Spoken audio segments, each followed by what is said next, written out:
Zenbat historio eta misterio biziko ditugun gau eta egun.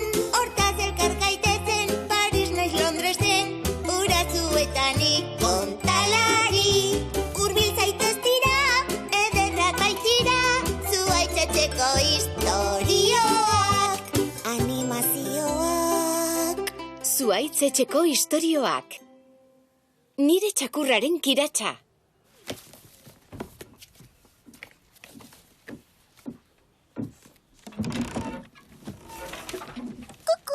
Kaixo, Fanny. Kaixo, Fanny.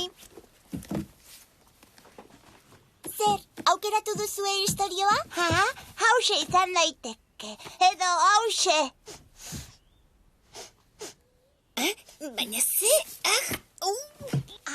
Ze nazka. Zeren usaina da. Fanny-rena. Fanny-ren oinen kiratsa da. Nire oinek ez dute kiratzik. Ezetz! Eta zer da kiratsa orduan? Amonako paritu zizkizun galtzerdiak orain astebete. Bai, oso politak dira.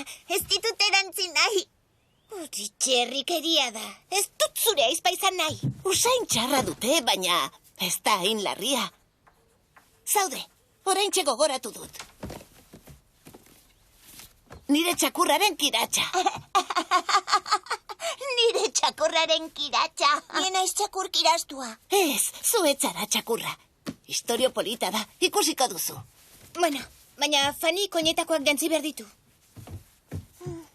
Bale. Nire txakurraren kiratsa.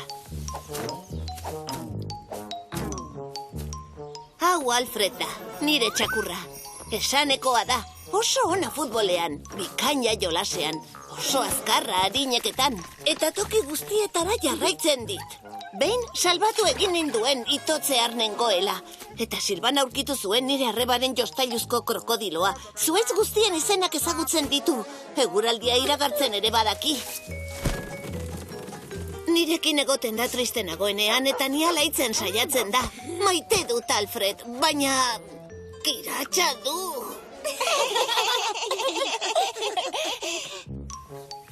Kiratsa du hanketan, belarrietan, bizkarrean, sabelean, eskuineko begian eta ezkerrekoan, bizarretan eta buztanean.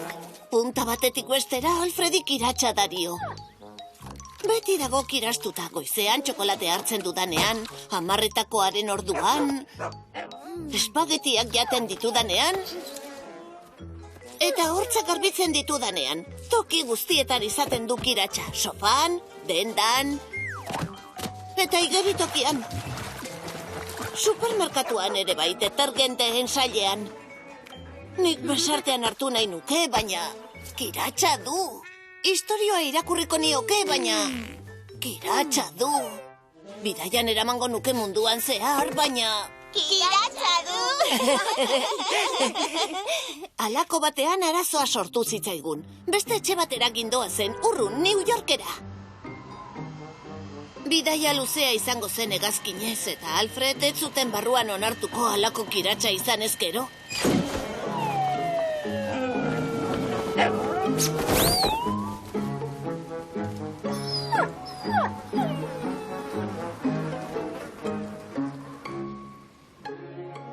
Koloniaz busti nuen eta kiratsa zuen.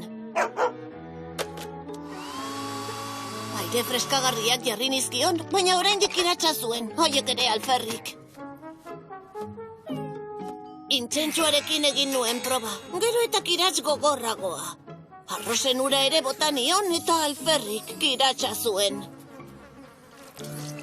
Azkenean neurri gogorragoak hartzea erabaki nuen. Sakoiz garbitu, igurtzi, urberotan sartu, astindu, atera...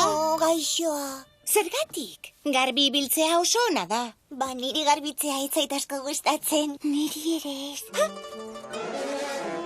Eta magia! Alfredek ez zeukan kiratzik. Erregiaren txakurra zela ematen zuen. Begietan min egiten zuenaren distirak. Usain gozoa zeukan, freskoa, limoiena bezalakoa. Eta hain usain ona zuenez, enuen alboan sentitzen. Sofan etzegoen txakur janari ustelaren usainik. Oean enuen simaurkiratxik sumatzen. Haren bizarrak ez ziren gazta zaharrak bezalakoak, eta haren belarriek usain zoragarria zuten. Alfredek portaera bitxia zeukan ordea. Garbirik egoteko babestu egiten zen haizetik, euritik eta bizitzatik. Irteteko botak jantzi, jan ondoren hortzak garbitu, eta sardinak jandakoan muturra ere bai. Beraz jada ez ginen jolasten, geldi egoten ginen beti, eta triste gainera. Izan ere, Alfred, nire txakurra, kiratxik gabe, etzen lehengo txakurra.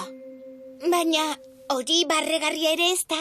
Ez dut esan orain artekoa barregarria izango zenik? Lizetek arrazoia dauka. Ikusiko duzu ezer gertatuko den. Alfredi belarrietatik heldu nion, eta kanpora eraman nuen arrastaka, botak eta amonaren gabardina erantzita. Lurrean narras ibili ginen, lokatzartean. Gero pinadeko bidezkan ibili ginen. Berretxiko ustelek eta urbel zapalduak usain zoragarria zeukaten. Ura poza, kiratxa berriro sentitzean. Patea eta gazta jan genituen, muturrean kiratxa geneukan, ura poza. Barrezka eta jolasian egon ginen luzaro, zoriontsu, zikin eginda. Gure maletak itxi genituen. Hurrengo egunean hegazkin hartuko genuen abentura handirantz abiatzeko. Alfredek kiratxa zuen, eta zer? Denok botatzen dugu uzkerren bat. Hani, zu zara, nire Alfred. Orduan erantziditzaket botak berriro? Ez, kiratxa dute. Bai, kiratxa handiagoa du zure ipurdian. Zure arnasak kiratxa du. Mudir ustela.